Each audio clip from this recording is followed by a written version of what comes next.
Hola, buenas tardes, bienvenidos de nuevo. Bueno, lo que vamos a ver ahora es el presente simple, the present simple tense. Así como vimos el presente continuo y así como vimos separadito el verbo to be, que lo vemos separado porque es el que me muestra, digamos, las reglas principales del idioma, así de la misma manera vamos a ver el presente simple. Me voy a parar para que se vea un poco mejor esto. Y entonces vamos a empezar como siempre con la forma afirmativa, ¿sí? El presente simple, vieron que yo les dije que los tiempos verbales se saben hacer cuando yo sé cómo se hacen, o sea, la parte de gramática, la parte de la estructura del tiempo verbal, y cuándo se usan, el uso, en qué momento yo uso un tiempo verbal y no uso otro. Nosotros ya vimos el presente continuo, ¿sí? Que es el que tengo en este papelito, que era el que tenía el verbo to be más el verbo con ing. Y ese presente continuo se usaba para hablar de acciones que habían comenzado pero que no habían terminado. Ese es el presente que nosotros en castellano decimos, por ejemplo, yo estoy explicando tiempos verbales. Ese estoy explicando está en presente continuo. El presente simple es otro presente, es el presente de que habla de otro tipo de cosas. Entonces vamos primero a la primera columna donde me dice algunas de las keys que tengo que saber para saber cuándo es que uso este presente simple. El presente simple se usa para los estados, por ejemplo, I am Andrea está en presente simple. Para rutinas o hábitos, ¿sí? Cosas que yo hago todos los días o que hago usualmente o que no hago nunca, que son parte de mi vida cotidiana, ¿sí? Ese es el when, el cuándo uso el tiempo verbal. ¿Cómo? How, ¿cómo lo uso?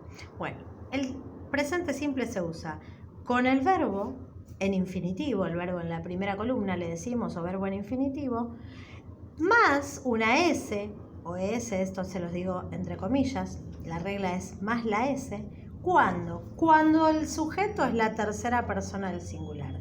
Lo digo más claramente.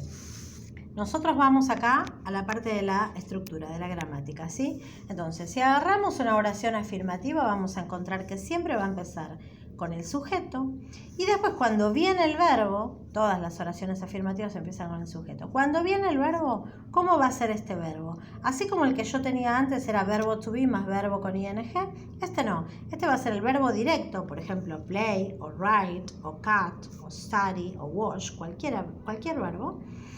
Pero en el caso de que mi sujeto sea he, él, o she, ella, o it, esto o esta, en ese caso, al verbo yo le voy a agregar una S o una S de acuerdo a cómo termine el verbo. Ejemplos.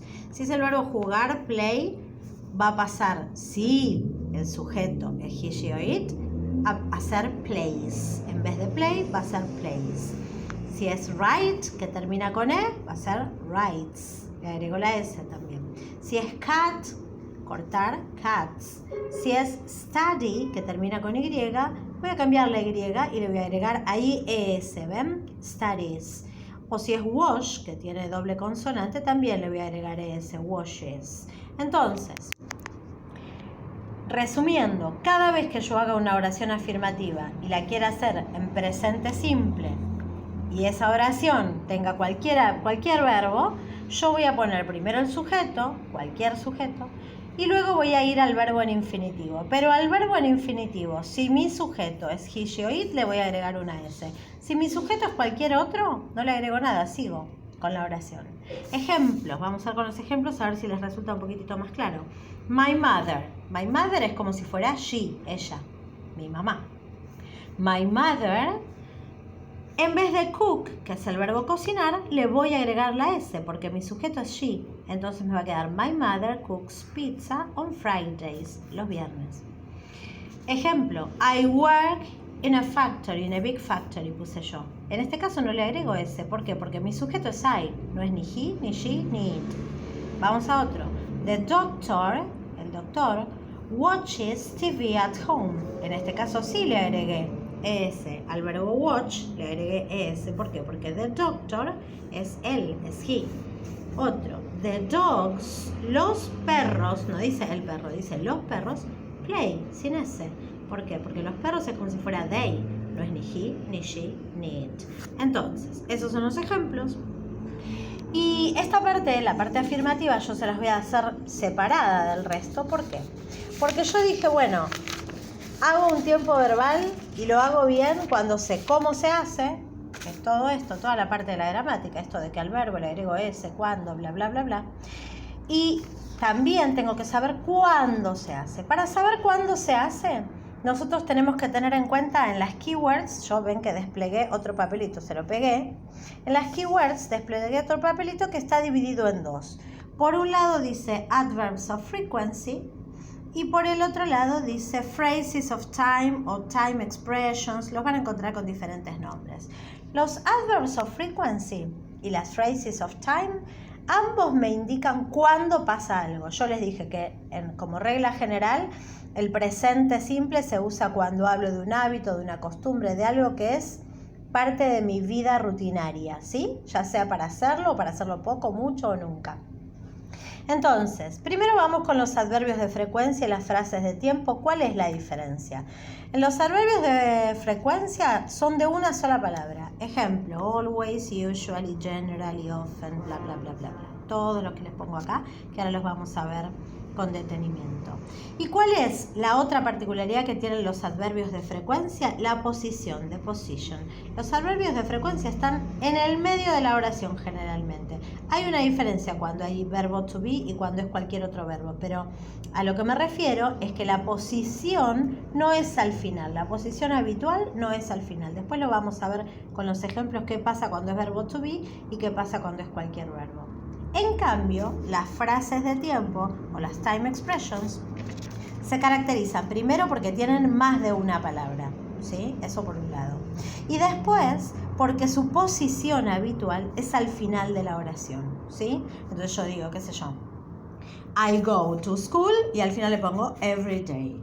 O no sé, my mother works in a factory on Mondays, los lunes. ¿Se entiende? Esas expresiones de tiempo van a ir habitualmente al final de la oración.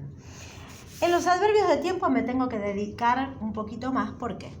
Porque son adverbios, yo se los acomodé más o menos por frecuencia. Always quiere decir siempre, usually, usualmente, generally, generalmente, often, frecuentemente, sometimes, algunas veces.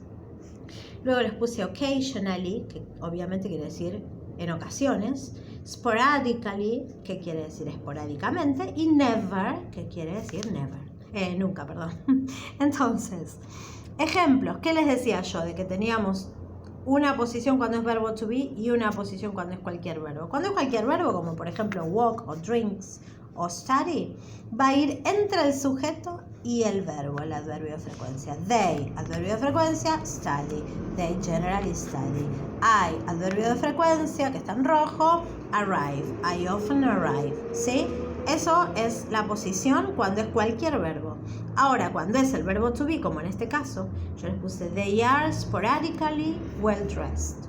Están esporádicamente bien vestidos, o sea, de vez en cuando, ¿sí?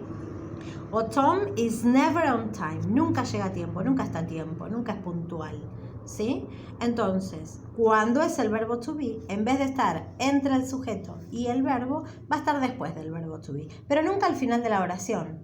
Eso es lo que tiene como particularidad el adverbio de frecuencia, que es de una sola palabra y que su posición en la oración es en el medio. Eso más o menos es lo que tenemos para decir acerca de la forma afirmativa de el presente simple, ¿sí? Así que en el próximo video les pongo la negativa y la interrogativa.